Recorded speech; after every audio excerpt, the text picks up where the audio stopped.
Well, approximately 6 weeks has passed now since my YouTube video Manitoba Maple Clock Part 2, and you will recall that Part 2 ended with this scene.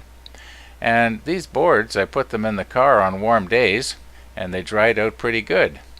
And I'm going to see now if I can't just make one large slab type board that I'll be able to mount that clock on. My shaper here has a type of V-groove finger joint bit in it, and hopefully this will make a much stronger joint.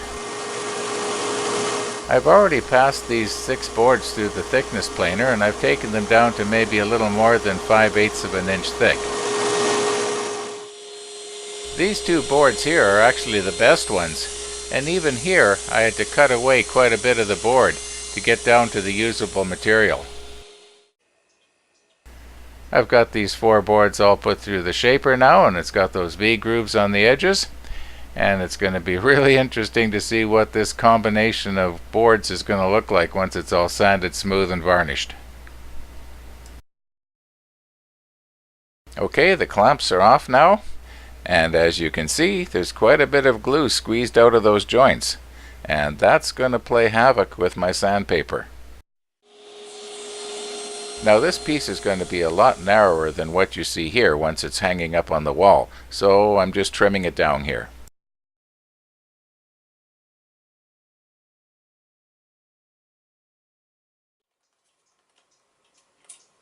I'm just tacking these strips along the edge of the board here so that when the whole thing is passed through the drum sander, I don't get snipe in the last 2 inches.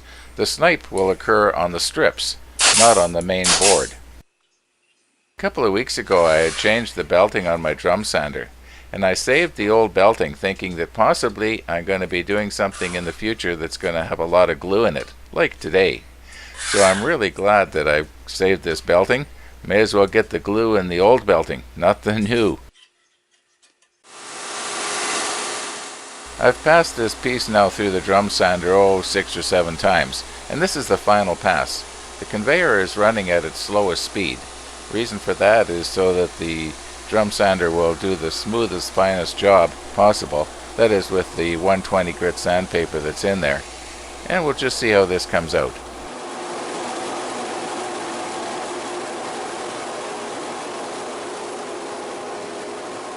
Well, as you can see, it's all nice and smooth and flush, and all the glue is gone. And those joints look pretty good. I'm satisfied with that.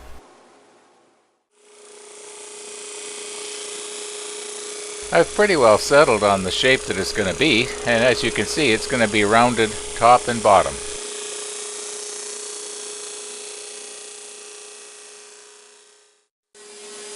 I started out with 80 grit sandpaper here and worked my way up to 600 grit. While I was sanding it, it became very apparent that this thing was very fragile, and I was going to have to reinforce it a little bit. The grain at the top and the bottom was running crossways, and the top and the bottom could be easily just snapped off. It definitely would not have withstood a fall. I had a piece of rough oak that was left over from a shipping crate, and I'm just planing it down here, and I'm going to use this sort of, I guess you call it a spine, to go up the back of the board. That'll make it a lot stronger.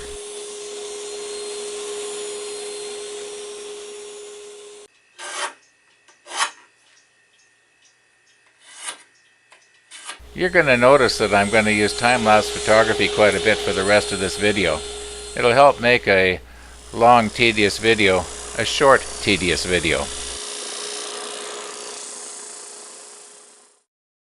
The reinforcement board is now glued on, and I've decided which is going to be the top and which is going to be the bottom. And now I just have to drill out holes to mount the hanging bracket.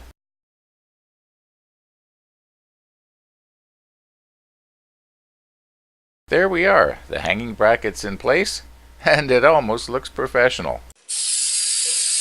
That narrow strip of wood that you see there is going to be for the pendulum rod.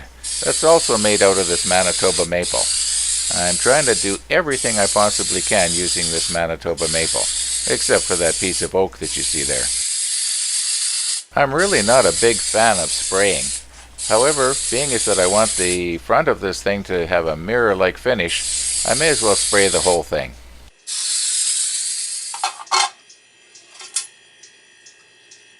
While I had been making this backboard for this clock, the dial had been hanging up on the wall and it just had an ordinary movement in it. So what I'm going to do here is I'm going to change the movement to one that will drive a pendulum. I've been getting most of my clock parts lately from Craft Time Clockery in Ontario.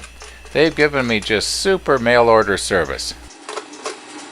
Now the idea is that the backboard will hang on the wall and the clock will hang on the backboard. So here I'm putting a pin in the backboard to hang the clock on. And the pin is just nothing more than just a finishing nail. I'm cutting it in half here and then I'm going to put a point back on the nail.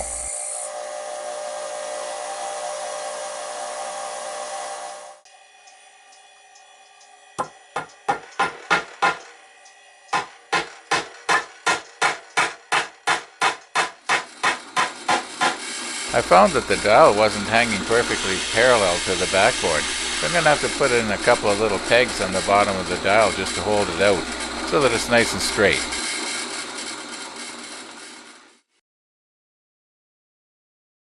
Well, we're finally getting to the end of this clock. It must be about 6 months ago that the branch broke off my neighbor's tree, and I told him I was going to make a clock. Well, we're finally getting to the end.